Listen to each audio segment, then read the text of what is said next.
Hi everyone. তো দেখো, কালী পুজোতে মায়ের কাছে গিয়ে এই যে দিদি পিঠে বানাচ্ছে। মাংস কষা আমাদের হয়ে গেছে, আর এই যে পিঠে বানানো চলছে।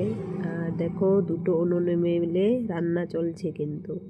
আর অনেক লোকজন হয়েছে, তো তাই জন্য দুটো দুটো করেই রান্না করতে হচ্ছে, তাহলে তাড়াতাড়ি হবে, তাই না?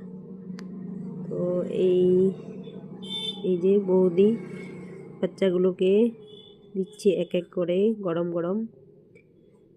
আর আমি কাজবাজ কিছু করিনি, আমি শুধু ভিডিও করছি। আর এই পাশে দেখো দাঁড়িয়ে আছে দাদা বৌদি।